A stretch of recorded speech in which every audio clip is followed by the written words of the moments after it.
हर वक्त मन आपको अपने भ्रम में डालता रहेगा और आपको अपने लक्ष्य के मार्ग से भटकाता रहेगा। तो इस बहरूपी मन को कैसे क्षण भर में काबू में किया जाए, आज इसी मन के रहस्य को हम कुछ गौतम बुद्ध की कहानियों के माध्यम से जानेंगे। तो बिना देर किए चलिए उन गौतम बुद्ध की कहानियों की शुरुआत करते हैं। पहली कहानी, मन को शांत करने के ऊपर। यह कहानी एक राजा और एक महान बौद्ध भिक्षु की है। भारत के दक्षिण राज्य में एक बहुत समृद्ध राजा हुआ करते थे, जिनका मन कुछ समय से बहुत अशांत चल रहा था। वह राजा अपने मन को शांत करने का बहुत प्रयास करता है, लेकिन उसका मन शांत नहीं हो पाता। वह अपने राज्य के बड़े बड़े विद्वानों को बुलाता है और पता लगाता है कि मन को कैसे शांत किया जाए। बड़े बड़े विद्वान आते हैं और उपाय बताकर चले जाते हैं, लेकिन कोई भी उपाय काम नहीं करता। एक दिन एक व्यक्ति राजा के पास आता है और कहता है, हे राजन, मेरे पास आपके मन को शांत करने का सबसे उत्तम उपाय है। राजा उस व्यक्ति की बात सुनकर बहुत खुश हो जाते हैं और उस व्यक्ति से कहता है कि अगर तुमने ऐसा कर दिया तो मैं तुम्हें मनचाहा धन प्रदान करूंगा। यह सुन व्यक्ति बोला, राजन, तुम्हारा मन मैं तो शांत नहीं कर सकता, पर एक सन्यासी है जो आपका मन शांत कर सकता है। वह कोई आम सन्यासी नहीं, बल्कि वह दुनिया का बहुत बड़ा विद्वान सन्यासी है। वो आपका समाधान जरूर कर देगा। राजा उस व्यक्ति से कहते हैं, कहाँ मिलेगा यह सन्यासी? व्यक्ति ने कहा, चलिए मेरे साथ, मैं आपको उस जगह के बारे में बताता हूँ जहां आपको वो सन्यासी मिल जाएगा। कुछ दूर चलने के बाद वह राजा को एक पहाड़ी देखता है, जिसका रास्ता जंगलों के बीच से होकर गुजरता है। व्यक्ति पहाड़ी की ओर इशारा करते हुए बोलता है कि वो महान सन्यासी आपको यहाँ से कुछ दूर उस जंगल के बीच पहाड़ों पर मिलेंगे, वह वहीं पर रहते हैं। राजा अपने मंत्री और कुछ सैनिकों के साथ जंगल से होता हुआ उस पहाड़ी पर पहुंचता है। पहाड़ी पर उसे वो सन्यासी मिलते हैं जो कुछ काम कर रहे होते हैं। ये सन्यासी कोई और नहीं बल्कि बौद्धि धर्मण ही होते हैं। राजा बौद्धि धर्मण के पास जाता है और कहता है कि सुना है आप बड्डी ढे ज्ञानी सन्यासी हो, किसी ने मुझे आपके पास भेजा है कि आप ही मेरी समस्या जान उसका समाधान कर सकते हो। बौद्धि धर्मण राजा की बातों को अनसुना करते हुए अपना काम करते रहते हैं। इसके बाद राजा तुरंत अपनी समस्या बताते हुए कहता है कि मेरा मन बहुत अशांत है, क्या आप मेरे मन को शांत कर सकते हो? यह सुन बौद्धि धर्मा राजा की ओर देखकर और मुस्कुराते हैं। फिर राजा से पूछते हैं, तुम्हारा मन अशांत क्यों है?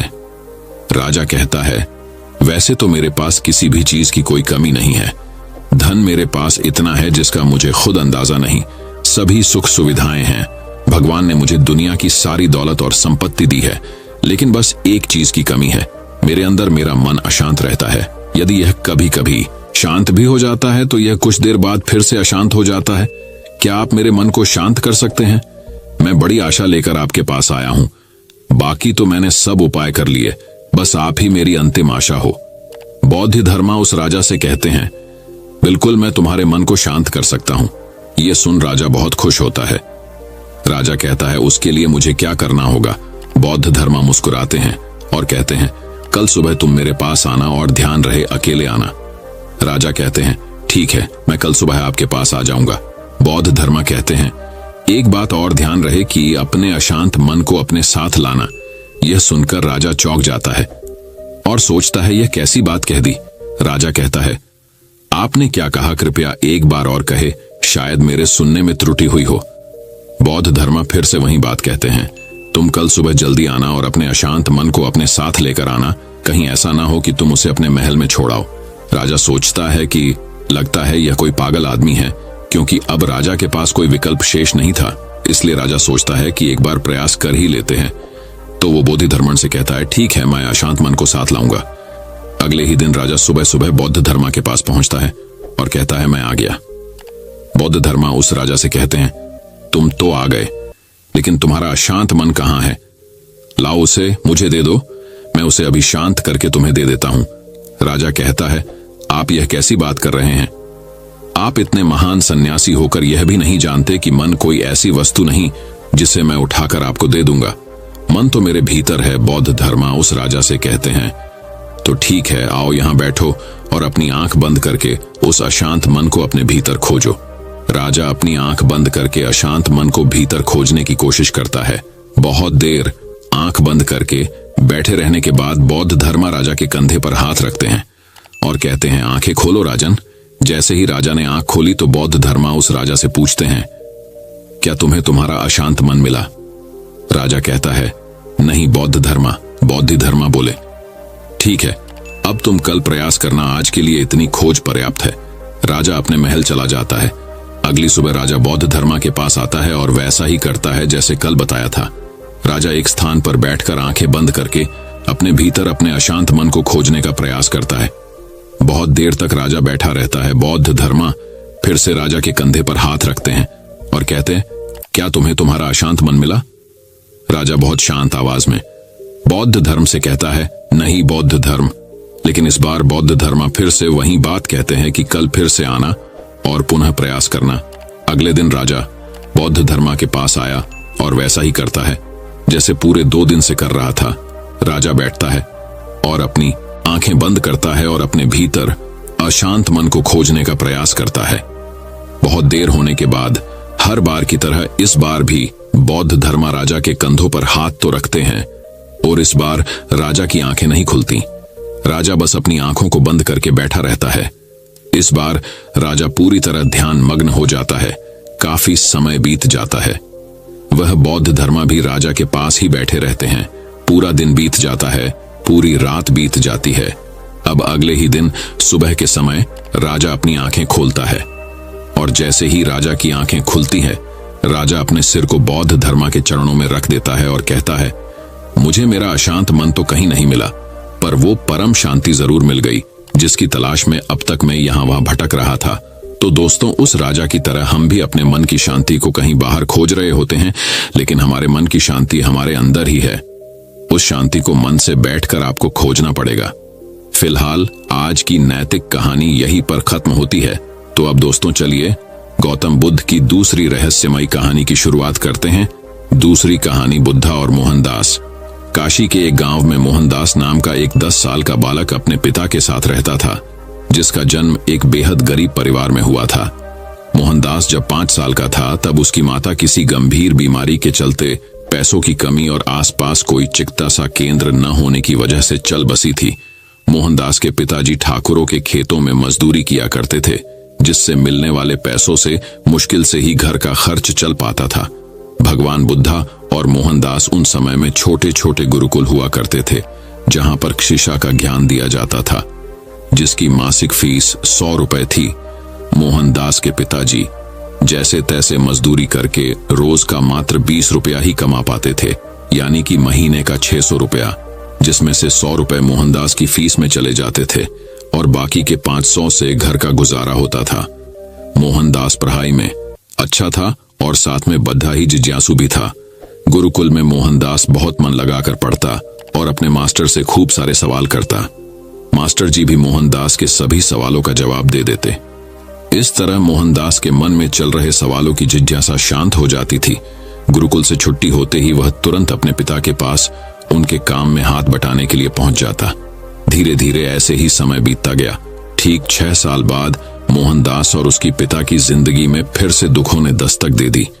मोहनदास जब 16 साल का हुआ तब उसके पिता बीमार पड़ने लगे थे। अब उनमें मजदूरी करने की ताकत नहीं थी। पैसे न होने की वजह से मोहनदास का गुरुकुल भी छूट चुका था। इस तरह मोहनदास ने 7 साल की उम्र से 16 साल की उम्र तक ही गुरुकुल से शिक्षा हासिल कर पाता है। मोहनदास पिता को लेकर बहुत परेशान था, क्योंकि मोहनदास के पास अपने पिता का इलाज कराने के लिए अब पैसे नहीं थे। जैसा कि मोहनदास बद्धा ही जिज्ञासु बालक था, जिस वजह से वह किसी भी अमीर इंसान को देखता तो अपनी जिंदगी के बारे में सोचने लग जाता। इन सब हालातों के चलते मोहनदास के दिमाग पर ऐसा असर हुआ कि वह मजदूरी करने लगा। मोहनदास वो हर संभव प्रयास करने लगा जिससे उसके पास धन आए और वो अपने पिता की बीमारी का उपचार करवा सके। भगवान बुद्धा और मोहनदास ने दिन रात मेहनत की और अपने पिता का उपचार करवाया। मोहनदास के पिता की हालत सुधरने लगी और देखते ही देखते पिताजी स्वस्थ हो गए। पिताजी मोहनदास की मेहनत से बहुत खुश थे। मोहनदास के पास अब इतना धन हो चुका था कि मोहनदास ने एक खेत और 2 गाय खरीद ली थी। जिन हालातों के चलते मोहनदास ने यह कदम उठाए थे, आज उसी की बदौलत मोहनदास के पास खूब धन था, जिससे उसकी जिंदगी की लगभग सब जरूरतें पूरी हो जाती थी। भगवान बुद्धा और मोहनदास जिज्ञासु होने की वजह से बड्ढे बड्ढे धनवान लोगों की जिंदगी के बारे जानने लगे, जिसका असर मोहनदास के दिमाग पर यह हुआ। उसकी मानसिकता अब यह बन चुकी थी कि अब धन ही सब कुछ है, धन से कुछ भी खरीदा जा सकता है। मेरे पास जितना अधिक धन होगा मैं उतना ही खुश रहूंगा, और मेरे पिता भी। अपनी इसी इच्छा को पूरा करने के लिए मोहनदास ने दूध का व्यापार शुरू कर दिया। यहीं से शुरू हुआ सफर मोहनदास के धनवान बनने का। अब देखते ही देखते उसकी जरूरतें इच्छाओं में बदलने लगी। अपनी इच्छाओं को पूरा करने के लिए मोहनदास धन का सहारा लेता। कुछ समय बाद मोहनदास के पिता अपनी इच्छा जताते हुए बोले, बेटा अब तुम जल्दी ही शादी कर लो, मेरी जिंदगी का अब कुछ पता नहीं कब क्या हो जाए। मोहनदास अपने पिता की इच्छा को पूरा करने के लिए शादी के लिए मान जाता है। मोहनदास का विवाह हो जाता है। मोहनदास खुशी पाने के लिए ऐशों आराम के सभी भोग विलास सामान खरीद लेता है, और उसने एक आलीशान हवेली भी बनवाई। अब एक दिन ऐसा भी आया कि सब कुछ उसके पास होने के बावजूद भी मोहनदास दुखी सा रहता था, क्योंकि उसका मन संतुष्ट नहीं होता था। इधर एक तरफ उसकी इच्छाएं जो खत्म होने के नाम ही नहीं लेती थी। अब मोहनदास का मन कहीं भी नहीं लगता था। वह परेशान रहने लगा। जब से मोहनदास ने अपनी तमाम इच्छाओं को पूरा करने सफर शुरू किया था, तब से मोहनदास सुख चैन की नींद नहीं सो पाया था। मोहनदास की हालत पागलों जैसी होने लगी थी। उसे संतुष्टि नहीं मिल रही थी। उसे समझ नहीं आ रहा था कि क्या करे। इधर भगवान बुद्ध नेपाल से बौद्ध धर्म का प्रचार करते हुए भारत में काशी की तरफ आ रहे थे। भगवान बुद्ध काशी के एक गांव में रुक हुए थे। मोहनदास को इस बात का पता चलते ही वह भगवान बुद्ध जी के पास पहुंच जाता है। भगवान बुद्ध अपने अनुयायियों को प्रवचन सुना रहे थे। इतने में मोहनदास बुद्ध जी के पास रोते हुए पहुंचा और बोला, मैं इस जिंदगी में बहुत परेशान हो गया हूं। हे बुद्ध, मैंने जीवन में खूब धन कमाया ताकि अपने सुकून के लिए कुछ भी खरीद सकूं। मुसीबत के समय मेरे यह धन मेरे बहुत कम आए। इनसे मैंने अपनी हर सुख सुविधा की वस्तुएं खरीदी, जिनसे मुझे बहुत खुशी मिली। तो ऐसी क्या वजह है कि जो मेरा मन संतुष्ट नहीं हो रहा? आज मेरे पास सब कुछ है जिससे मैं खुश तो रहता हूं, लेकिन अधिक समय तक नहीं। सब कुछ होने के बाद भी मुझे सुकून क्यों नहीं मिल रहा? मन को शांति और संतुष्टि नहीं मिल रही जो मिलनी चाहिए।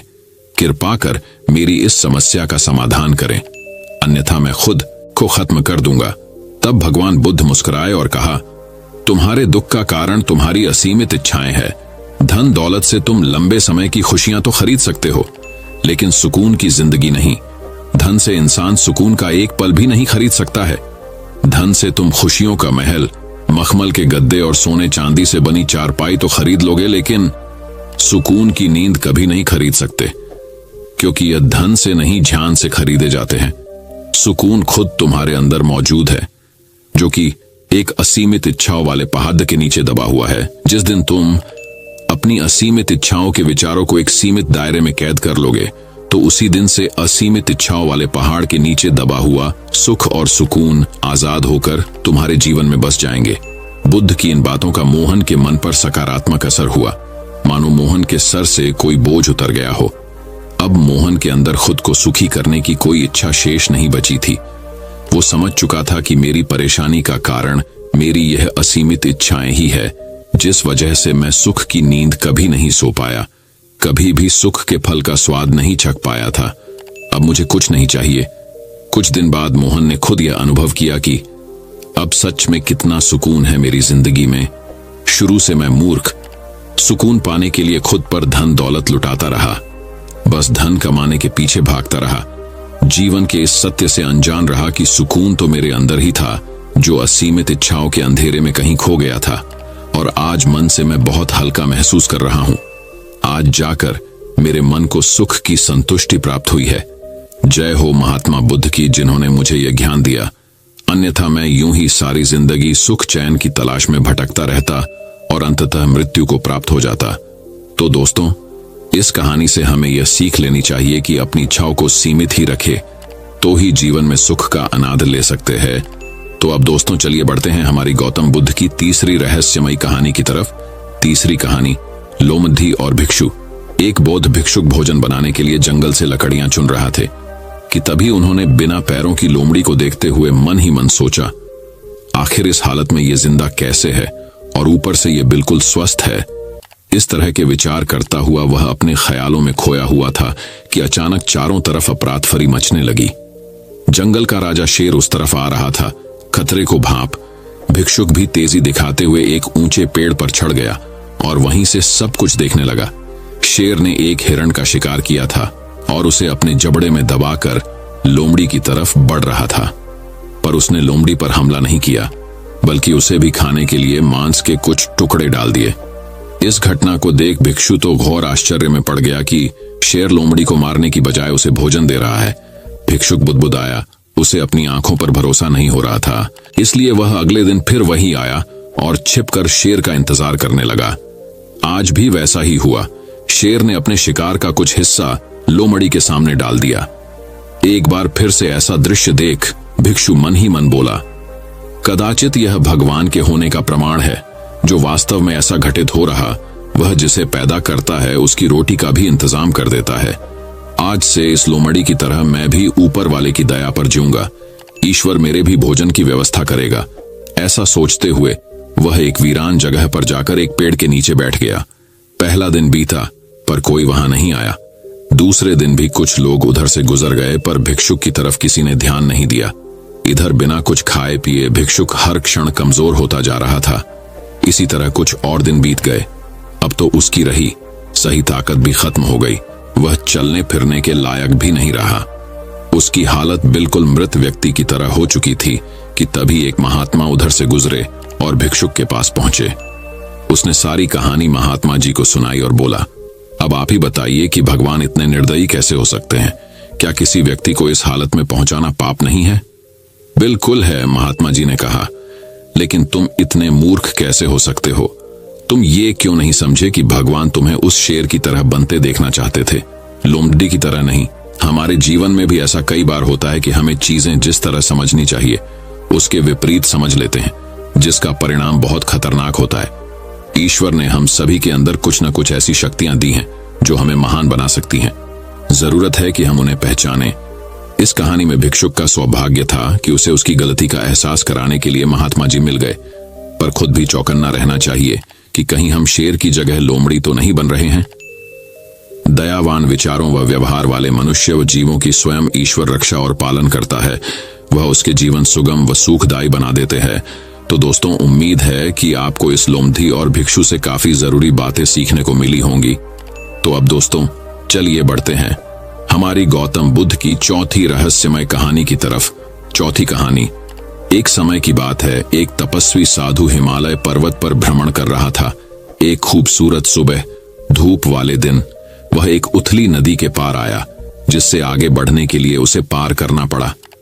जैसे ही वह अपने पैर नदी में डालने ही वाला था, उसने ध्यान से देखा कि एक बिच्छू असहाय होकर पानी में चल रहा है और नदी से बाहर आने के लिए संघर्ष कर रहा है। यह लगभग किनारे को छू रहा था, लेकिन जमीन पर पकड़ बनाने के लिए पर्याप्त नहीं था। संत को पता था कि बिच्छू तैर नहीं सकते और अगर उन्होंने बिच्छू को नहीं बचाया तो वह डूब जाएगा। संत ने उसे बचाने का फैसला किया, इसलिए संत ने संघर्षरत बिच्छू को पास की सूखी भूमि पर रखने के इरादे से सावधानी से अपनी बाईं हथेली में उठाया। जब साधु उसे धीरे से सूखी भूमि पर रखने ही वाला था, अचानक बिच्छू ने उसकी उंगली में डंक मार दिया और गुस्से में हथेली से उछलकर फिर से पानी में गिर गया। उसने पानी से बाहर आने के लिए अपना संघर्ष फिर से शुरू कर दिया। आर्षी ने उसके बीमार बाएं हाथ को अपने दाएं हाथ से सहलाया। उनका शरीर अत्यधिक दर्द में था, लेकिन उनका मन शांत था। मन में रखना, इससे बिच्छू की जान जा सकती थी। इस बार आर्षी ने बिच्छू को नदी के पानी से बाहर निकालने के लिए दाहिने हाथ का इस्तेमाल किया। हालांकि बिच्छू घबरा गया और उसने फिर से डंक मार दिया। एक बार फिर वह हथेली से उछलकर नदी के पानी में गिर गया और बाहर निकलने के लिए फिर से संघर्ष करने लगा। साधु के दोनों हाथ असहनीय दर्द से झुलस गए, लेकिन आर्षी हार मानने वालों में से नहीं थे। उसने फिर से बिच्छू को बचाने की कोशिश की। इस बार उसने अपने हाथ जोड़े और बिच्छू को एक तेज गति में उठा लिया। इससे पहले कि बिच्छू प्रतिक्रिया करता, भिक्षु ने उसे सुरक्षित रूप से सूखी भूमि पर गिरा दिया। बिच्छू किनारे के पास पड़े कंकड़ पत्थरों में गायब हो गया। आर्षी को खुशी महसूस हुई, क्योंकि वह अपनी दृढ़ता को पूरा करने और बिच्छू की जान बचाने में सफल रहे। उसने सोचा कि यह दर्द सहने लायक है। कुछ ही दूरी पर आर्षी से बेखबर एक आदमी आश्चर्यचकित और स्तब्ध होकर पूरे घटनाक्रम को देख रहा था। वह तेजी से साधु के पास आया और बोला, प्रार्थना करें, क्या मैं आपसे एक प्रश्न पूछ सकता हूं? हाँ, आप ऐसा कर सकते हैं, भिक्षु ने उत्तर दिया। उस आदमी ने कहा, सबसे पहले मेरी राय में बिच्छू को बचाने की कोई जरूरत नहीं थी। यह किसी के लिए भी अच्छा नहीं है और किसी के लिए अच्छा हो भी नहीं सकता। दूसरे, यदि आपने दया या करुणावश उसे बचाने की कोशिश की तो आप बस एक बार कोशिश कर सकते थे। मुझे बहुत आश्चर्य हो रहा है कि इतनी कृतज्ञता पूर्वक यह बात आपको चुभने के बाद भी आप उसे बचाने के प्रयास में लगे रहे। कृपया मुझे कारण बताएं, क्यों? जब इसने तुम्हें डंक मार दिया तो फिर तुमने इस पर जोर क्यों नहीं डाला? होह, यह बहुत आसान है मेरे प्यारे बच्चे, ऋषि ने धीरे से अपने झुलसे हुए हाथों को एक दूसरे पर रगड़ते हुए उत्तर दिया। ये एक बिच्छू था, एक ऐसा प्राणी जिसका स्वभाव डंक मारना, दर्द देना, घबराना और दूसरे को नुकसान पहुंचाना है। यह दया या करुणा का कोई लक्षण नहीं दिखाने के लिए जाना जाता है, यह कमजोर माना जाता है। जबकि मैं एक भिक्षु हूं जिसे हर जगह बिना शर्त प्यार, दया और करुणा फैलाना है।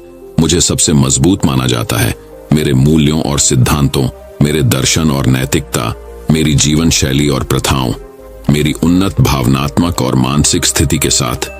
मुझे दूसरे व्यक्ति को शुद्ध और परिवर्तित करना है। क्या मैं सही युवक हूं? युवक ने सहमति में सिर हिलाया।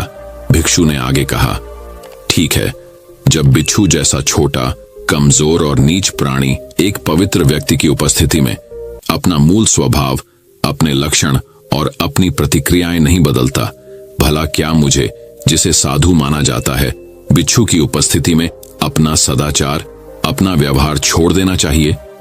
क्या मैं अब इतना असहाय हो गया हूं कि एक कंजूस प्राणी को मुझे बदलने, अपने सिद्धांतों और गुणों को त्यागने की इजाजत दे सकता हूं? बिच्छू ने वही किया जो उसका मूल स्वभाव है और मैंने वही किया जो मेरा मूल स्वभाव है। इसने अपना व्यवहार बरकरार रखा और मैंने अपना, मेरा धर्म किसी भी प्रकार के प्राणी, मनुष्य या जानवर की मदद करना है और मैंने यही किया। उस व्यक्ति ने संत के चरणों में प्रणाम किया और संत द्वारा उसके साथ साझा किए गए गहन ज्ञान के लिए अपना आभार व्यक्त किया। जब हम रोजमर्रा की जिंदगी में अलग अलग लोगों के साथ बातचीत करते हैं तो असहमति होना सामान्य बात है, बल्कि मुझे कहना होगा कि यह काफी स्वाभाविक है। आपको बिच्छू से लेकर संत, कृतज्ञ से कृतघ्न, कमजोर से ताकतवर, अच्छे से बुरे आदि विभिन्न प्रकार के लोग मिलेंगे। यदि वे आपके व्यवहार को बदलने, आपको उकसाने, प्रतिक्रिया करने के लिए मजबूर करने, आपका संतुलन बिगाड़ने में सक्षम हैं, तो वे आपसे कहीं अधिक मजबूत हैं। कठिन परिस्थितियों में या संघर्ष की स्थिति के दौरान यदि आप शांत रहते हैं और अपनी अच्छाई बनाए रखते हैं तो आप विजेता बनकर आपको कभी भी अपने कार्यों, विचारों और शब्दों को दूसरों के नकारात्मक व्यवहार से प्रभावित नहीं होने देना चाहिए। दूसरों के हृदय के अंधकार को अपने हृदय के प्रकाश में प्रवेश नहीं करने देना चाहिए। वह यदि आप अपने आप को उनके स्तर तक नीचे गिरा देते हैं, उनके साथ वैसा ही व्यवहार करते हैं जैसा उन्होंने आपके साथ किया है, तो इसका मतलब ये होगा कि वे जीत गए हैं, क्योंकि आप उनके जैसे बन गए हैं। यदि आपको अलग बनना है तो लोगों से अलग सोच रखनी होगी। तो अब दोस्तों, चलिए बढ़ते हैं हमारी गौतम बुद्ध की 5वीं रहस्यमयी कहानी की तरफ। 5वीं कहानी, बुद्ध भिक्षु काइतो की कहानी। बुद्ध की कहानी। दूर कहीं पहाड़ों में एक छोटा सा मंदिर था। उसमें काइतो नाम का एक युवा भिक्षु रहता था। उसको एक पवित्र मिशन के लिए चुना गया। यह मिशन चोरों के एक कुख्यात गिरोह से अत्यंत महत्वपूर्ण अवशेष, बुद्ध की एक भव्य मूर्ति की रक्षा करना था। काइतो के दिन आमतौर पर शांतिपूर्ण प्रार्थनाओं, शांत ध्यान और प्राचीन बौद्ध धर्म ग्रंथों को सीखने से भरे होते थे। लेकिन अब उसका शांतिपूर्ण जीवन एक खतरनाक साहसिक कार्य में बदल जाने वाला था। उसकी यात्रा का पहला कदम पहाड़ से नीचे उतरना और जून नाम के एक आर्षी से मिलना था, जो पड़ोसी गांव में रहते थे। जून अपने विशाल ज्ञान और बुद्धिमत्ता के लिए जाने जाते थे। जैसे ही काइतो जून के घर पहुंचा, उसका गर्मजोशी से स्वागत किया गया। जून ने स्थिति की गंभीरता को स्वीकार करते हुए काइतो को एक नक्शा दिया। इस नक्शे में मूर्ति को छिपाने के प्राचीन स्थान का रास्ता दिखाया गया था। मानचित्र को अपने पास रखते हुए काइतो ने अगले दिन इसका अध्ययन किया और आगे की यात्रा की तैयारी करने में बिताए। उसका हृदय दृढ़ संकल्प और साहस से भरा हुआ था। एक सुहानी सुबह में कायतो अपनी यात्रा पर निकल पड़ा। पक्षियों की चहचहाहट और पत्तों की सरसराहट को छोड़कर वह अकेला था। उनकी यात्रा कठिन थी, फिर भी प्रकृति की शांति ने उन्हें आगे बढ़ने के लिए प्रोत्साहित किया। घने जंगलों और गरजती नदियों को पार करने के बाद कायतो एक छिपे हुए पहाड़ की तलहटी में पहुंच गया। जून के मानचित्र के अनुसार मूर्ति छिपाने का स्थान इस पर्वत के ऊपर स्थित था। नए दृढ़ संकल्प के साथ कायतो ने अपनी चढ़ाई शुरू की। रास्ता खड़ा और पत्थरीला था। चढ़ते समय उसका दिल जोरों से धड़क रहा था, लेकिन वह केंद्रित रहा। उसका ध्यान पूरी तरह से अपने पवित्र कर्तव्य पर था। शिखर पर पहुंचने पर कायतो ने एक प्राचीन गुफा की खोज की। जैसे ही वह गुफा में दाखिल हुआ, उसे अत्यधिक शांति का एहसास हुआ। यह मूर्ति को छुपाने के लिए आदर्श स्थान था। कायतो ने महान बुद्ध के आगमन के लिए गुफा को तैयार करने के लिए अथक प्रयास किया। दिन हफ्तों में बदल गए। उसने एक सुंदर मंदिर बनाया और सुनिश्चित किया कि मूर्ति वहां सुरक्षित रहेगी। आखिरकार मूर्ति को स्थानांतरित करने का दिन आ ही गया। कायतो ने कुछ भरोसेमंद भिक्षुओं की मदद से मूर्ति को गुफा तक ले जाने का कठिन कार्य शुरू किया। जैसे ही वे गुफा के पास पहुंचे, हवा में तनाव फैल गया। चोरों के किसी भी संकेत के लिए हाई अलर्ट पर कायतो ने आसपास की जांच की। महान बुद्ध की सुरक्षा उनकी सर्वोच्च प्राथमिकता थी। अपनी राहत के लिए वे बिना किसी टकराव के मूर्ति को सुरक्षित करने में कामयाब रहे। कायतो ने राहत की सांस ली, यह जानकर कि पवित्र प्रतिमा अब सुरक्षित हाथों में है। दिन सौहार्दपूर्वक बीत गए। कायतो सतर्कता से गुफा की रखवाली कर रहा था। प्रतिमा ने एक शांतिपूर्ण आभा बिखेरी, जिससे कायतो को अपने आध्यात्मिक पथ से पहले से कहीं अधिक जुड़ाव महसूस हुआ। हालांकि शांति अल्पकालिक थी। एक दिन गुफा के बाहर से एक खतरनाक शोर ने कायतो के ध्यान को बाधित कर दिया। खोजबीन करने पर वह चोरों को आता देख चौंक गया। गिरोह का मुखिया ताकेशी नाम का एक व्यक्ति अपने लालच और क्रूरता के लिए कुख्यात था। वह मूर्ति चुराने और सबसे ऊंची बोली लगाने वाले को बेचने के लिए कृत संकल्प था। हालांकि डरा हुआ कायतो अपनी बात पर अड्डा रहा। वह चोरों को पवित्र मूर्ति का अपमान नहीं करने देगा। टकराव अपरिहार्य था और कायतो तैयार था। महान बुद्ध के सामने खड़े होकर कायतो ने चोरों का सामना किया। उन्होंने उन्हें मूर्ति की पवित्रता की याद दिलाई, जिससे उनकी मानवता पर अपील की जा सके और उन्हें उनके इरादे से रोका जा सके। ताकेशी ने कायतो की दलील को हंसते हुए अपने आदमियों को मूर्ति जब्त करने का आदेश दिया। जवाब में कायतो ने कुछ ऐसा किया जिसकी किसी को उम्मीद नहीं थी। वह आगे बढ़ा और चोरों और मूर्ति के बीच मजबूती से खड़ा हो गया। कायतो की आवाज गुफा में गूंजती थी, क्योंकि वह पवित्र सूत्र पढ़ता था, जिससे हवा में शांति की आभा भर जाती थी। ताकेशी और उसके लोग आश्चर्यचकित रह गए। उसके साहस से क्षण भर के लिए रुक गए। अचानक माहौल बदलने से चोर सकपका गए। कायतो ने नैतिक और आध्यात्मिक रूप से उनके कार्यों के परिणामों को समझाते हुए उनके साथ तर्क करने के इस अवसर का लाभ उठाया। सभी को आश्चर्य हुआ। कायतो के शब्द ताकेशी तक पहुंचे। उसने अपने आदमियों को नीचे खड़े होने का आदेश दिया और एक क्षण की शांति के बाद वह मुड़ा और अपने आदमियों को गुफा से दूर ले गया। चोरों के चले जाने से गुफा में शांति लौट आई। कायतो अपने पवित्र कर्तव्यों पर लौट आया, इस तथ्य से आश्वस्त होकर कि मूर्ति एक बार फिर सुरक्षित थी। कायतो के साहस और बुद्धिमत्ता ने महान बुद्ध को बचाया था, यह साबित करते हुए कि यह न केवल शारीरिक शक्ति थी, बल्कि आत्मा और दृढ़ विश्वास की शक्ति भी मायने रखती थी। वर्षों बाद कायतो युवा ने भिक्षुओं को अपनी कहानी सुनाई। उनकी कहानी ने सभी के लिए प्रेरणा का काम किया। उन्हें अपनी मान्यताओं और अपनी विरासत की रक्षा करने का महत्व सिखाया। महान बुद्ध शांति और शांति की आभा बिखेरते हुए गुफा में सुरक्षित रहे। यह कायतो के साहस का प्रतीक था। उनके विश्वास और परंपरा की रक्षा के लिए उनके अटूट प्रयास का प्रमाण था।